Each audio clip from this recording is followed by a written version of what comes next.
आदाब नाजरीन, आप देख रहे हैं INN चैनल में। अफशरजबीन पेश है अब तक की अहम खबरें। वज़ीर आज़म नरेंद्र मोदी ने बिहार असम्बली इंतखाबात के बुध के रोज़ पहले मरहले की वोटिंग के लिए राय दहिंदगान से आलमी वबा कोरोना वायरस कोविड-19 से मुतालिक हिदायत, ज़ाब्तों और एहतियाती तदाबीर पर अमल करने की अपील करते हुए उन्होंने कहा, याद रखें, पहले वोट फिर नाश्ता। बिहार कानून साज असम्बली की 243 नशिस्तों के 3 मराहिल में वोटिंग के पहले मरहले में 16 अजला की 71 नशिस्तों पर वोट डाले जा रहे हैं। मोदी ने ट्वीट करके वोटरों से अपील की कि आज बिहार असम्बली इंतखाबात में वोटिंग का पहला दौर है। मैं तमाम वोटर्स से गुजारिश करता हूं कि वो कोविड-19 से मुतालिक एहतियाती तदाबीर इख्तियार करते हुए जमहूरियत के इस त्यौहार में अपनी शिरकत को यकीनी बनाएं। 2 गज की तरफ ध्यान रखें, मास्क जरूर पहने। याद रखें, पहले वोट फिर नाश्ता। वज़ीर आज़म ने बिहार के दरभंगा के राज मैदान में इंतखाबी जलसे आम से खिताब किया। वज़ीर आज़म ने कहा कि बीजेपी गुज़िश्ता आम इंतखाबात में अपने वादों के मुताबिक हर वादे को पूरा कर रही है। उन्होंने कहा कि पिछले इंतखाबात में हमने अयोध्या में राम मंदिर बनाने का वादा किया था और अब इसी वादे के मुताबिक वहाँ एक अजीम राम मंदिर तामीर किया जा रहा है। मुल्क के कुछ सियासतदानों ने माजी में बीजेपी को इस मामले में मशकूक बनाया था कि राम मंदिर की तामीर कब होगी, इसका मजाक उड़ाया था और अब वो NDA हुकूमत की तारीफ करने के लिए मुंह नहीं खोल रहे हैं।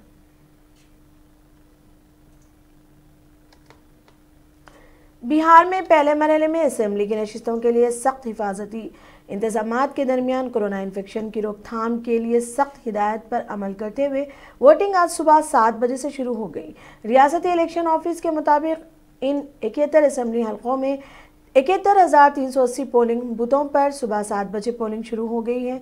कोरोना के दौर में मुल्क के पहले बड़े इंतखाबात में राय दहिंदगान और इंतखाबी कारकुनों के कोरोना वायरस से बचाव के लिए वसी तर इंतजाम किए गए हैं। तमाम पोलिंग स्टेशनों पर सैनिटाइजर, दस्ताने और मास्क का इंतजाम किया गया है। पोलिंग स्टेशन में दाखिल होने से पहले तमाम वोटर्स के टेम्परेचर की स्क्रीनिंग की जा रही है। कुछ पोलिंग बूथों पर मशीनों की खराबी का मामला सामने आया है तो कुछ मुकामात पर तकनीकी वजूहात के सबब वोटिंग का अमल ताख़ीर से शुरू हुआ है। कुछ पोलिंग बूथ से नाखुशगवार वाक़यात की खबरें भी सामने आ रही हैं, जिनमें सबसे अहम नवादा का मामला है, जहां एक पोलिंग बूथ पर बीजेपी एजेंट की मौत हो गई। मीडिया ज़राए से मौसूल हो रही खबरों के मुताबिक नवादा ज़िले के हसवा वाक़ा फुलमा बूथ पर BJP polling agent Krishna Singh को दिल का दौरा पड़ा, जिसके बाद इनको इलाज के लिए सदर अस्पताल में दाखिल कराया गया। इलाज के दौरान कृष्णा सिंह की मौत हो गई। बताया जाता है कि इन्हें अचानक सीने में दर्द का एहसास हुआ था, जिसके बाद फौरी तौर पर इन्हें अस्पताल में दाखिल कराया गया। बाद अज़ां डॉक्टरों ने इनकी मौत की खबर दी। इस वाक़े के बाद मोहल्ले के अहल खाने में गम का माहौल छा गया है। वज़ीर बल्दिया नज़्म व नक्श KT रामाराव TRS भवन में मीडिया के साथ चिट-चैट करते हुए दावा किया कि दोबाग ज़िमनी इंतखाबात में TRS उम्मीदवार भारी अक्सरियत से कामयाबी हासिल करते हुए कांग्रेस और बीजेपी उम्मीदवारों के ज़मानतें जब्त करेगी। उन्होंने बताया कि बीजेपी TRS हुकूमत की जानिब से चलाई जाने वाली स्कीमात KCR, किट आसरा, वज़ाइफ, रहतू बंधु स्कीम से बौखलाहट का शिकार होकर पैसे तकसीम करते हुए वोट हासिल करने की कोशिश कर रही है। उन्होंने बीजेपी और कांग्रेस पर तनकीद करते हुए बताया कि मुल्क भर में RBI कवायद पर अमल करते हुए 27,000 करोड़ के किसानों के कर्जे जात माफ़ किए और रहतू बंधु स्कीम के तहत किसानों में 28,000 करोड़ रुपए तकसीम किए। KTR ने एक सवाल के जवाब में बताया कि वज़ीर आला के चंद्रशेखर राव ने दुबाक असम्बली हल्का में इंतखाबी मुहिम चलाएंगे या नहीं, इसका फैसला वो खुद करेंगे। दुबाक असम्बली हल्के में मुनक़िद होने वाले ज़िमनी इंतखाबात में वज़ीर ख़ज़ाना हरीश राव ने चारशंबे के रोज़ TRS उम्मीदवार को S सुजाता की इंतखाबी मुहिम चलाते हुए रोड शो और कॉर्नर मीटिंग्स को मुखातिब करते हुए कांग्रेस और बीजेपी से सवाल किया कि वो किस बुनियाद पर वोट मांग रहे हैं, जबकि TRS इसलिए वोट मांग रही है कि TRS ने इस हल्के की तरक्की के लिए कई एक इक़दाम किए। उन्होंने बताया कि बीजेपी ज़राई बिल मंजूर करते हुए पंप सेट्स को मीटर लगाने का कानून बनाया, जबकि वज़ीर आला के चंद्रशेखर राव रियासत के किसानों को 24 घंटे मुफ्त बरक़ी सरबराह कर रही है। TRS उम्मीदवार S सुजाता ने अवाम को यकीन दिलाया कि ये मुंतखब होने के बाद अवाम के दरमियान रहते हुए मसाइल को हल करेगी। तेलंगाना के वज़ीर फाइनेंस हरीश राव ने कहा कि बीजेपी के लीडरान जो रकम के साथ रंगे हाथों पकड़े गए हैं, दुबाक असेंबली हल्के में इंतखाबी मुहिम के दौरान हुक्मरान जमात TRS के खिलाफ झूठा प्रोपेगेंडा कर रहे हैं। उन्होंने तेलंगाना बीजेपी के रियासती सदर बंडी संजय की जानिब से किए गए रिमार्क्स पर भी रद्द-ए-अमल जाहिर किया, जिसमें रियासती बीजेपी सरबराह ने कहा था कि रियासत की स्कीमात के लिए मरकज फंड्स जारी कर रही है।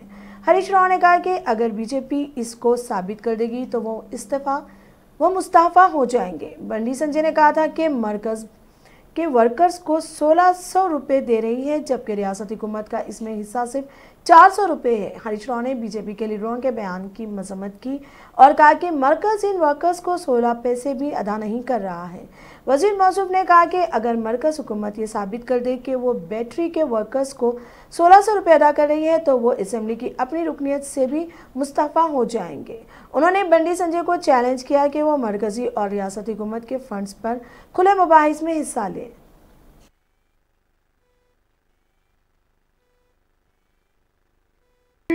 మన కోళ్ళకు పోతారట చేగుంట కాడ మరి మన మక్కలు ఎవడు ముక్కాలి మరి ఆ మక్కలు వస్తే మన మక్కలకు గిరాకీ ఉంటుందా? మా మక్కలు పండించే రైతు నోట్లో మట్టి కొట్టే బీజేపీకి ఓటేద్దామా? దయచేసి ఆలోచించండి. ఎందుకు బీజేపీ విదేశీ మక్కలు తెస్తుంది, ఎవరి ప్రయోజనాల కోసం తెస్తుందో మీరు ఆలోచించండి. అదేవిధంగా మార్కెట్లు ప్రైవేట్ చేస్తారట.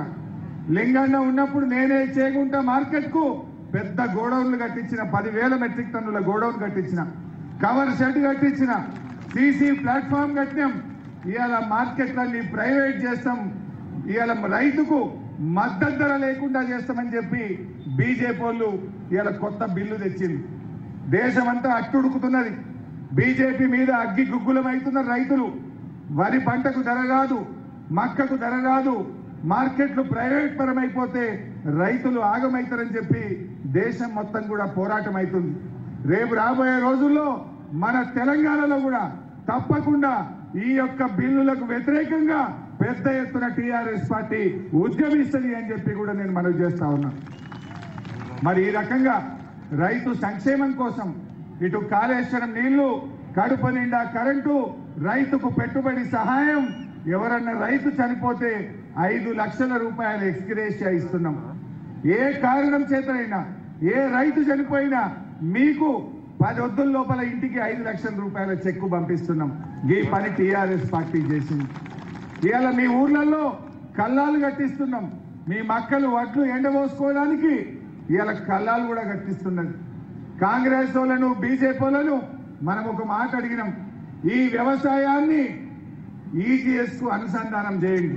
ఈజీఎస్ ను వ్యవసాయానికి అనుసంధానం చేస్తే మా రైతులకు మేలు జరుగుతుందని కాంగ్రెస్ అడిగినాం. బీజేపీ मुस्लिम तलबा को बैरूनी ममालिक में आला तालीम के हुसूल और इनको दिगर तबक़ात के तलबा के मसावी तालीमी तरक्की के मैदान में आगे करने के लिए तेलंगाना हुकूमत की जानिब से स्कॉलरशिप्स की फराहमी के मकसद से शुरू करदा CM ओवरसीज स्कॉलरशिप स्कीम के लिए दरख्वास्तें तलब की गई हैं। ये दरख्वास्तें 30 नवंबर तक तेलंगाना ई-पास की वेबसाइट पर दाखिल की जा सकती हैं। हुकूमत तेलंगाना बैरूनी ममालिक में आला तालीम के लिए अक़लियती तलबा को 20 लाख रुपए की माली इमदाद फराहम करती है। अक़लियती तलबा को पोस्ट ग्रेजुएट और डॉक्टरेट कोर्सेज में तालीम के लिए इस स्कीम के तहत हर साल अक़लियती बहबूद के बजट में 100 करोड़ रुपए मख्तस किए जाते हैं। रियासत तेलंगाना के क़याम के बाद रियासती हुकूमत ने अक़लियती तलबा को SC, ST और बैकवर्ड क्लासेस की तरह तालीमी मैदान में मौका फराहम करने की कोशिश के तहत हुकूमत तेलंगाना ने अक़लियती तलबा को भी बैरून ममालिक तालीम के लिए साल 2015 से इस स्कीम का आगाज़ अमल में लाया है। ये स्कीम अक़लियतों के लिए मुतारिफ करवाई गई मुल्क भर में अपनी नौइयत की मुफर्रिद स्कीम है, जिसमें हर साल 500 अक़लियती तलबा को बैरून मुल्क तालीम के लिए रियासती हुकूमत की जानिब से इमदाद की गुंजाइश है, जिसका 33% कोटा तलबात के लिए मख्तस है। हैदराबाद मेट्रो रेल के औकात में मुसाफिरीन की तादाद में इजाफे के पेश नज़र तोसी की गई है। आज रात से मेट्रो रेल खदमात 9:30 बजे से शब तक दस्तयाब रहेंगी। वाज़ेह है कि लॉकडाउन के बाद से मेट्रो रेल रात 9 बजे तक चलाई जा रही थी। अब इसके औकात में मुसाफिरीन की तादाद को देखते हुए आधे घंटे का इजाफा किया गया है। जुनूब मगरिब मानसून तेलंगाना और मुल्क भर से बुध को वापस हो गया। महकमा मौसमियात ने ये बात बताई। इसी दौरान तूफानी गिरदाब शुमाली तमिलनाडु के साहिल के सतह समंदर से 3.1 किलोमीटर और 5.8 किलोमीटर ऊंचाई पर जुनूब मगरिब खलीज बंगाल में मरकूज है। बुलेटिन में कहा गया कि 2 नवंबर तक तेलंगाना में मौसम के खुश्क रहने का इम्कान है। अज़म तरीन दर्जे हरारत 34 डिग्री सेल्सियस तेलंगाना के ज़िले आदिलाबाद और अक़ल तरीन दर्जे हरारत 17.5 डिग्री सेल्सियस हैदराबाद में गुज़िश्ता 24 घंटों के दौरान दर्ज किया गया है। शहर हैदराबाद के राजेंद्र नगर इलाके से कल अगवा किए गए डॉक्टर को पुलिस ने बाहिफाजत आज़ाद करवा लिया। हिमायत सागर के करीब किस्मतपुर रहने वाले डॉक्टर हुसैन का कल दोपहर अगवा कर लिया गया था। अगवाकार अपनी शनाख्त पोशीदा रखने के लिए बुर्का पहनकर डॉक्टर के मकान पहुंचे थे। डॉक्टर के अगवा के साथ ही साइबराबाद पुलिस ने चौकसी अख्तियार करते हुए पड़ोसी रियासतों को भी चौकस कर दिया था। पुलिस के बर वक्त मुतहरिक होने के नतीजे में डॉक्टर को रियासत आंध्र प्रदेश के अनंतपुर पुलिस की मदद से इस वक्त पकड़ लिया गया, जब अगवाकार डॉक्टर को बेंगलुरु ले जा रहे थे। ज़राए के मुताबिक डॉक्टर की रिहाई के लिए 10 करोड़ रुपए का मुतालबा किया गया था। अगवा करने वालों में मुस्तफ़ा नामी शख्स ने अहम रोल अदा किया, जो डॉक्टर का किराएदार बताया गया है।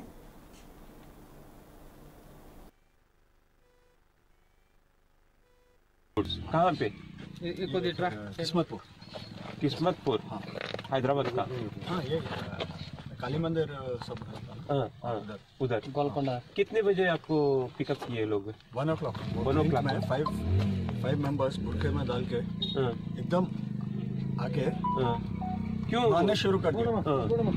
मैं भी रेजिस्ट कर रहा हूँ। मेरे को क्या नाम है यार था ये सब। और मेरी गाड़ी इनोवा उसको रिवर्स लेके उनको डाल दिया। चाबी मेरे टेबल पे था। आपकी गाड़ी लेके? लेके तो गच्ची नीचे डाल दिया। आपकी गाड़ी में ही लेके गए? मेरी गाड़ी में। फिर वो गाड़ी उस ऑटो में डाले। फिर एक रूम में लेके गए। कौन है वो लोग? कहीं को आपको ऐसा किए कुछ पता है? पता नहीं, वो प्रेस्टीज में रहते बोल के मालूम है लोग को। आप प्रेस्टीज में रहते आप हमारे पैसा देना है वो बोल के बोला। कितना मांगे? नहीं, मेरे से नहीं मांगे। पता नहीं फिर क्या करे। मेरे को कुछ भी बात नहीं करे उसको। पता मेरे वही रिलेटिव्स के पास गए तो मालूम होता मेरे को। रेलवे स्टेशन के पास रिलेटिव्स रिलेटिव्स के पास गए तो मालूम करता। पैसा डिमांड किए नहीं किए, ये कौन किए करके।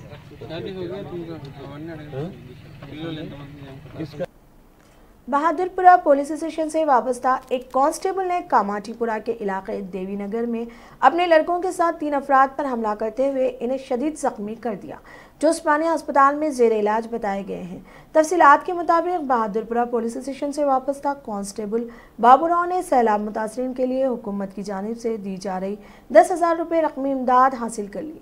फिर इसने अपनी बीवी का आधार कार्ड दाखिल करते हुए मजीद रकमी इमदाद हासिल करने की कोशिश कर रहा था, जिस पर मुकामी अवाम ने इतराज़ किया, जिस पर वो बरहम हो गया और अपने लड़कों के हमरा वहां पहुंचकर इतराज़ करने वालों पर हमला कर दिया, जिसमें 3 अफराद शदीद जख्मी हो गए।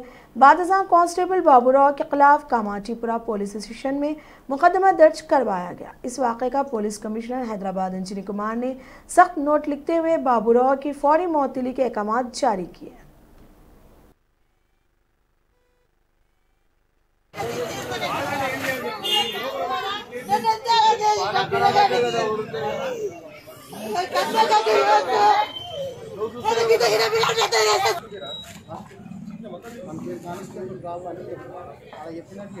మీ పేరు? నిఖిల్ రాజ్. ఏమైంది? ఫ్లడ్ రిలీఫ్ మనీ కోసం డిస్ట్రిబ్యూషన్ అవుతుంది. ఆ డిస్ట్రిబ్యూషన్ కోసం మా డాడీ కమిటీ వాళ్ళందరూ కలిసి పెండింగ్ లిస్ట్ ఎవరెవరికి రాలేదు మనీ అని రాసుకుంటున్నారు. వాళ్ళకి మార్నింగ్ వచ్చేసింది, మళ్ళీ రాయండి అని చెప్పి జులుం చేస్తారు. వచ్చి మీద ఏమైనా గవర్నమెంట్ మనీ అది అని రాస్తారా అరేతురే అని చెప్పి ఇండిసెంట్ లాంగ్వేజ్ యూజ్ చేసారు. అప్పుడే మేము ఇట్లా నిలబడుతున్నాం. వచ్చి అరే ఇంద్రా మీరు మధ్యలోకి ఎందుకు వస్తారు అని చెప్పి నకల్ డస్టర్ తీసుకొని కొట్టేసేసిండు. నాకు మా బాబాయ్కి మా అన్నయ్యకి కొట్టేసేసిండు. మొత్తం కొట్టేసి వాళ్ళ డాడీ పోలీస్ అయ్యండి, ఆయన ఆపాల్సిన బాధ్యత మర్చిపోయి అయిననే నా కాళ్ళు పట్టి గుంజేసి కొట్టు అని చెప్పి వాళ్ళ కొడుకులకు నేర్పిస్తుండు. ఇంకా ఏడ ఫంక్షన్స్ పోని ఎక్కడ పోని వాళ్ళది ఇట్లే టార్చర్ చేస్తుంటారు. వాళ్ళు ఒక పైల్వాన్ అన్నట్టు తిరుగుతుంటారు బస్సులో. వాళ్ళ డాడీ కూడా మీరు అలాగే తిరగాలి, అలాగే పెరగాలి మీరు అని కొడుకులకి బుద్ధి చెప్పుకోడు సార్. ఏది బుద్ధి చెప్పుకోడు కొడుకులకి. వాళ్ళు పైల్వాని చేసేడుతుంటే పోయి జిమ్ లో చేసుకోమని చెప్పాలి. ఇంటి మీద కాదు, ఇంటి మీద ఆడవాళ్ళు తిరుగుతుంటారు. ఆడవాళ్ళ మీద కన్నా బట్టలు ఇప్పి పైల్వాని చేస్తుంటారు. ఎవరైనా చేస్తారా సార్? సెన్స్ ఉన్న ఫాదర్ అయితే చెప్తాడా అలా? నేను ఎన్నోసార్లు కంప్లైంట్ చేసినా కూడా ఇంటి ముంగడ పనులు అట్లనే పెడతారు. పక్క పెట్టుకొని బాబు అని అంటేనేమో మా ఇష్టం, మా ఇల్లు, అది ఇది అని ఉల్టా సమాధాలు చెప్తారు. మళ్ళీ వాళ్ళ ఫాదరు కానిస్టేబుల్ అని చెప్పి ఇష్టం వచ్చినట్టు దౌర్జన్యం చేస్తారు సార్ బస్సులో. ఈ రోజు ఏమైంది? అసలు రిలీఫ్ ఫండ్ ఇస్తున్నారు కదా 10,000 గవర్నమెంట్ వాళ్ళు. కొంతమందికి రాలేదు. కొంతమంది రాలేనందుకు మా ఫాదరు రాని వాళ్ళ పేర్లు నోట్అవుట్ చేసుకుంటున్నారు. కమిటీ వాళ్ళందరూ నోట్అవుట్ చేసుకుంటున్నారు. మా ఫాదర్ లేదు నోట్స్ రాస్తున్నాడు. అయితే వాళ్ళకు మార్నింగ్ తీసుకున్నారు 10,000 తీసుకున్నాక కూడా మళ్ళీ వచ్చిన తర్వాత నా పేరు రాయంటే ఎందుకు బాబు తీసుకున్నారు కదా మార్నింగ్ అని చెప్తే మీ పైసలా మీ అయ్య పైసలా జోబులకి ఎందుకు తీసిస్తుర్రా అని చెప్పి రూడ్గా మాట్లాడారు. నేను మా ఫాదర్ని రూడ్గా మాట్లాడుతున్నందుకు ఏమైంది రా భయ్ ఎందుకు అట్లా మాట్లాడుతున్నావు అని చెప్పి నేను జస్ట్ ఇట్లా అన్నా సార్. ఇట్లా అన్నా అందుకు ఇంద్రా అని చెప్పి నక్కల షర్ట్ కొంత రప్పున కొట్టగానే 7 స్టిచెస్ పట్టాయి సార్. నన్ను కొట్టిండు, మా తమ్ముడిని కొట్టిండు. 3 స్టిచెస్ పట్టాయి నాకు 7 స్టిచెస్ పట్టాయి నాకు. అసలు గొడవాడాల్సిన విషయమే కాదు. చిన్న మ్యాటర్ ఏంటంటే పోలీసు అనే అహంకారము. వాళ్ళ ఫాదరు వాళ్ళ కొడుకులకు కూడా కనీసం ఇంత కూడా బుద్ధి చెప్పారు. बीजेपी के कौमी जनरल सेक्रेटरी सुनील देवधर ने कहा कि एपी के शीशाचलम के जंगलाती के कुदरती वसाइल के तहफ़्फ़ुज़ की ज़रूरत है। उन्होंने त्रिमुना में मीडिया से बात करते हुए कहा कि शीशाचलम के जंगलात से कीमती लाल संदल की लकड़ी की स्मगलिंग के वाक़यात में कई दहाइयों से इजाफा होता जा रहा है, जिसको रोकने की ज़रूरत है। पड़ोसी रियासत और एपी रियासत से ताल्लुक़ रखने वाले स्मगलर्स इस कीमती लकड़ी की स्मगलिंग का काम कर रहे हैं। देवधर ने जोर देते हुए कहा कि एपी में लाल संदल की लकड़ी की स्मगलिंग रोकने की मरकज़ी दोस्तों की ज़रूरत है और इस खुसूस में रियासत के बीजेपी लीडरान वज़ीर आला YS जगन मोहन रेड्डी से ख्वाहिश करेंगे। उन्होंने कहा कि इस जंगल के वसाइल के तहफ़्फ़ुज़ की जिम्मेदारी तमाम की है। तेलंगाना महकमा इंसदाद रिश्वत सतानी के अहदेदारों ने कार्रवाई करते हुए गांधीनगर पुलिस स्टेशन से ताल्लुक़ रखने वाले सब इंस्पेक्टर लक्ष्मी नारायणा को एक मामले को रफा दफा करने के लिए 30,000 रुपये रिश्वत तलब करते हुए रंगे हाथों पकड़ लिया। ACP अहदेदार ने इसे पकड़ने के लिए खुसूसी जाल बिछाया और इसे रिश्वत तलब करने पर रंगे हाथों पकड़ लिया। बादअज़ा अनायस आई के खिलाफ इंसदाद रिश्वत सतानी के तहत मामला दर्ज करते हुए इसे खुसूसी अदालत के हवाले कर दिया।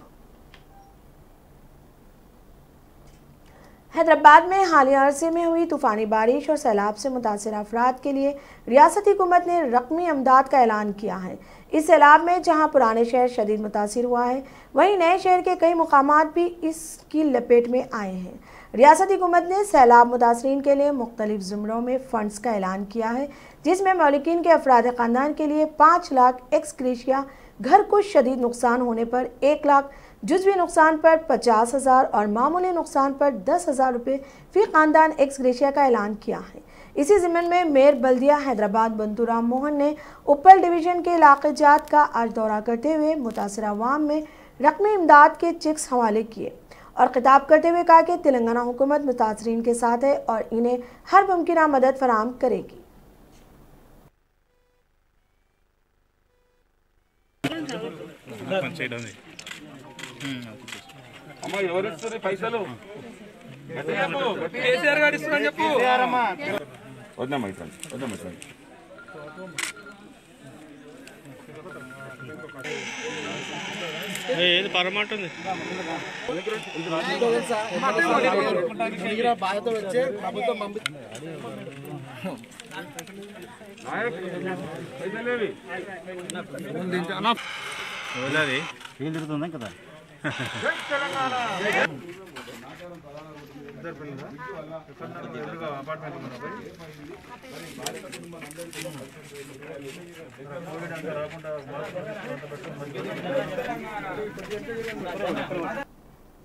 रियासती वजीर मल्ला रेड्डी मेडचेल मलकाजगिरी गटकेसर में धान की खरीदी के मराकज़ का इफ्तिताह अमल में लाते हुए मीडिया से बात करते हुए बताया कि किसानों की सहूलत की खातिर गटकेसर में 3 मराकज़ कायम किए जा रहे हैं, जिसके ज़रिए धान की खरीदी के साथ साथ मकई की खरीदी फ़ी कुंटल 1850 रुपये की जाएगी। उन्होंने किसानों को भरोसा दिलाया कि हुकूमत इनसे धान की खरीदी वाजिब कीमत अदा करते हुए हासिल करेगी।